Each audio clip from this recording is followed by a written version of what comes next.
for me personally, number one, I think I'm a leader in the community. Okay, I've got a lot of experience working on various boards. Just my work that I've done, working in a nonprofit environment where I'm working with children, I have chosen to be a leader. It's not natural, right?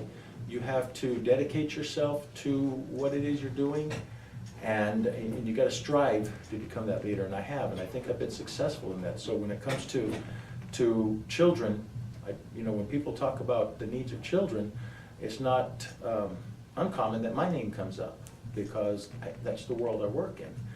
Moreover, I've dedicated my career to public service. So going back beyond children, well, I was a police officer. So as a police officer, the public service I provided was providing security and safety for this community.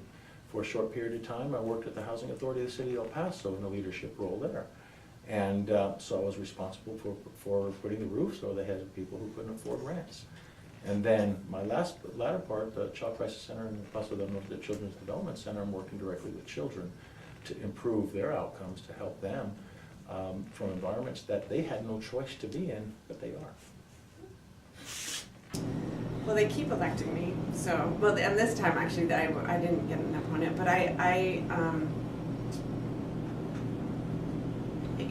one of the things I think I've learned, so I will have now been part of a very significant governing body since 2003. So I was on city council and then served on the school board. And one of the things that I have learned is you have a lot of very well-meaning people that will choose to serve, that will put in their hat to serve on city council, that will decide to run for school board, will ask to be appointed to school board, and they might have the best intentions, they might have a pure heart, they might be in it for all of the right reasons, but governing is a very different set of skills, and good intentions is simply not enough. You really need people who are diligent, that are questioning, that understand that a very significant part of their role is accountability. That might be really uncomfortable, that might be sort of challenging the status quo, that might be coming up with different solutions. And I'm really good at governing, and I think that I understand that the role of a school board member, the role of a city council is not to. I think this is where a lot of people lose their way in governance, is that we're a body of 7 that makes decisions, right? And we only make decisions, and we only direct resources, and we only direct the superintendent through a majority of the board. And too often, I saw it on city council, you see it going on city council now, and I see it sometimes with school board. You have people that feel like, oh, I'll just tell the superintendent, go do this. You can't do that. You can only direct the organization through the body, through a majority of that vote. And I'm really good at understanding that. I'm really good at kind of reminding the rest of folks that they have to do that too. When I was teaching, I was always the president of the CIT, the Campus Improvement Team. I always led the discussions. Every school that I taught at, I was Teacher of the Year at one time or another. And all the sports associations I've ever been to, I've been president of the associations at one time or another, or vice president and down the line. I was voted into the El Paso Athletic Hall of Fame 2 years ago. I don't talk. I try to lead by example, and people tell me that's very effective. So that's where I'm coming from.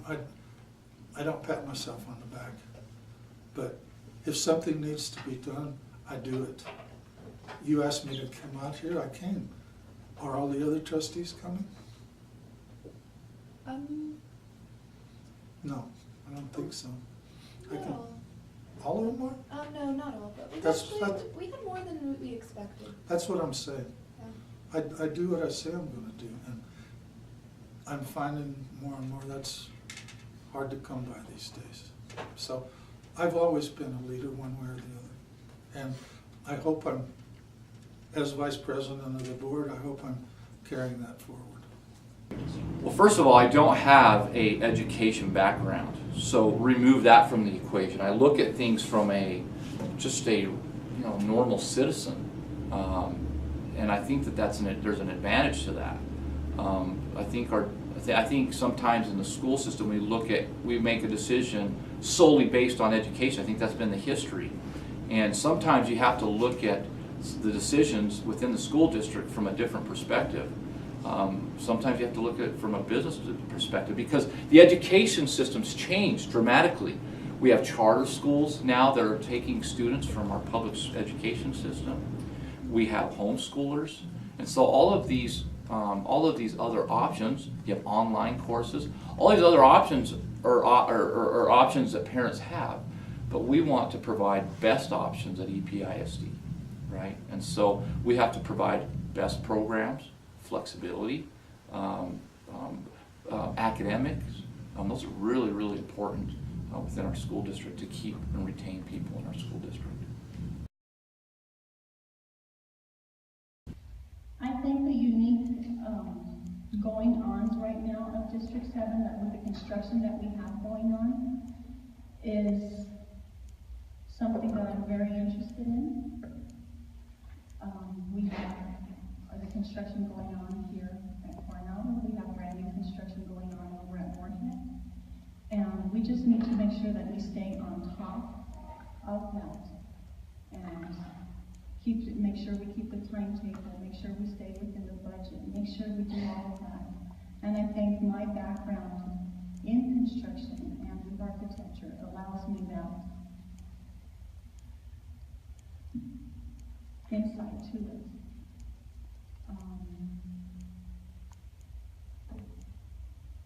I think the other unique, as all of you all's areas are well endowed and very knowledgeable people.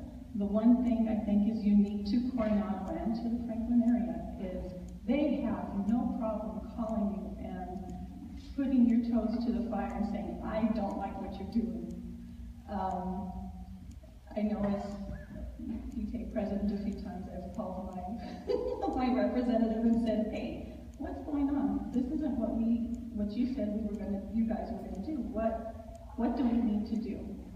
Again, it's all about dialogue and keeping an open communication with everyone. So like I mentioned before, my biggest focus and my biggest passion are my children. And anything connected to my children is something that I'm naturally going to be interested in. So specific policies aside, I want to see my kids succeed, and I want to see everybody else's kids succeed. Now as a small business owner, I'm lucky enough to